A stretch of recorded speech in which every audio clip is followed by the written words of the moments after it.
অভ্যুত্থানে সরাসরি অংশগ্রহণ করেছিল তারা। তাদের হচ্ছে এই বিষয়টা নিয়ে বেশি অনুভূতি থাকার কথা, মায়া থাকার কথা, প্রেম থাকার কথা।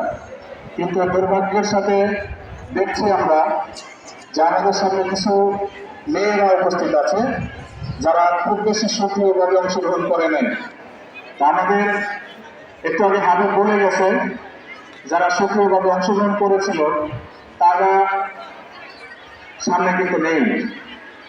তার মানে আমাদের অনুভূতি কি আস্তে আস্তে ম্লান হয়ে যাইতে শুরু করেছে কিনা?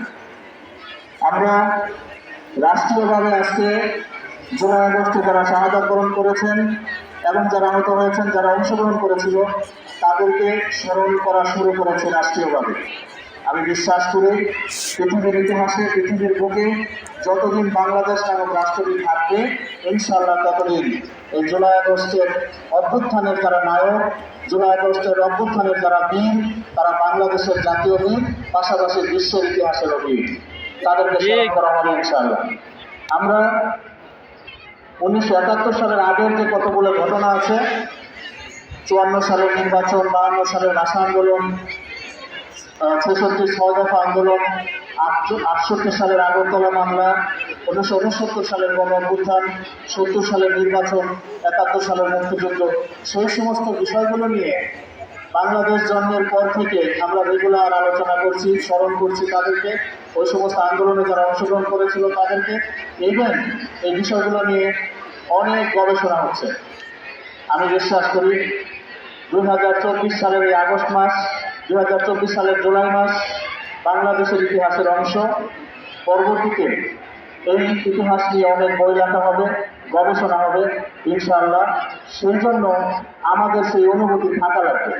আমি আরো একটা কথা বলতে চাই, হাবিব যেটা বলে গেছিল যে স্বৈরাচারের অংশ, স্বৈরাচারের যারা দূষণ, তারা এখনো ভিন্ন ভিন্ন সময়ে ভিন্ন ভিন্ন কর্মকে এই সরকারকে ব্যর্থ করার জন্য চেষ্টা করছে।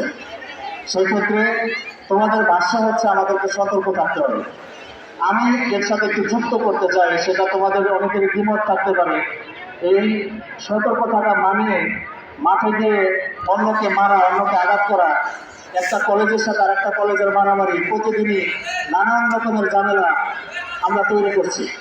সেখানে অন্যরা থাকবে অবশ্যই, আমি বিশ্বাস করি এখানে স্বৈরাচারের দূষণরা তিনজন আছে, কিন্তু আমরা সতর্ক থাকা মানেই না আমরাও তাদের সাথে সরাসরি একটা কলেজের সাথে আর একটা কলেজ মারামারি লেগে যাব।